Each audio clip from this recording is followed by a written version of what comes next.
ایک فضیلت والا عمل حج کرنے کی فضیلت.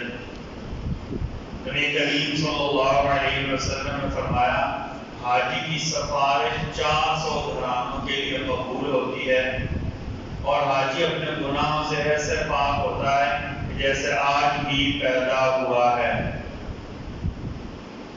ایک گناہ کے بارے میں لعنت کرنا. نبی کریم صلی اللہ علیہ وسلم نے فرمایا جب انسان کسی پر لعنت کرتا ہے تو لعنت آسمان کی طرف جاتی ہے لیکن اس سے پہلے آسمان کے دروازے بند ہو جاتے ہیں. پھر زمین پر اترتی ہے لیکن زمین کے دروازے بھی اس سے پہلے بند ہو جاتے ہیں. پھر دائیں بائیں جاتی ہے تو سارے دروازے اسے بند ملتے ہیں. تو جس پر لعنت کی گئی ہے اگر وہ لعنت کے قابل ہوتا ہے تو اس پر پڑ جاتی ہے اور اگر اس کے لائق نہ ہو تو جس نے لعنت کی ہے خود اسی کے اوپر واپس لوٹ جاتی ہے. کیا سے اندازہ کرے لعنت کتنی بری چیز ہے. ہم ہر بات پر لعنت کہتے تھے. لعنت رحمت کے مقابلے میں بولی جاتی ہے.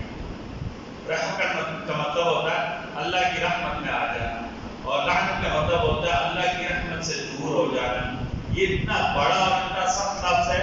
جب کوئی لعنت بھیجتا ہے تو اللہ تعالیٰ چاہتے ہیں کہ بندہ سے متاثر نہ ہو. اوپر جاتی ہے آسمان کے دروازے بند ہو جاتا ہے. آسمان بھی اسے قبول نہیں کرتا, زمین بھی اسے قبول نہیں کرتی, دائیں بائیں بھی اسے قبول نہیں کیا جاتا. پھر جس کے اوپر لعنت کی جاتی ہے اس کی طرف جاتی ہے. اگر وہ واقعی مستحق تھا تو اس کو لگ جاتی ہے لیکن اگر اس کا مستحق نہیں تھا تو جس نے لعنت کی ہے اس کی طرف لوٹ آتی ہے.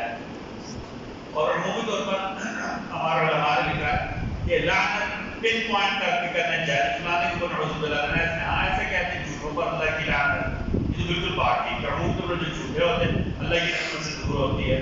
چوروں کے اوپر اللہ کی لعنت. لیکن پن پوائنٹ تیرے اوپر لعنت, تیرے اوپر لعنت ایسا کہنا جائز نہیں ہے. زمزم کے فائدے.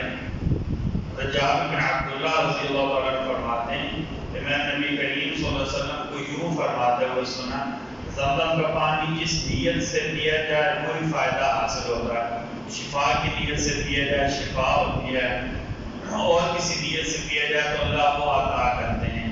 اللہ تعالیٰ ہم سب کو کہنے سننے سے زیادہ عمل کی توفیق عطا فرمائے.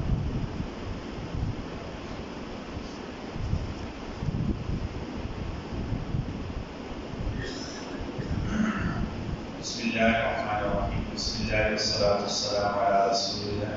بسم اللہ وعلی ملت رسول اللہ. ربنا تقبل منا انك انت السميع العليم وتب علينا انك انت التواب الرحيم برحمتك يا ارحم الراحمين.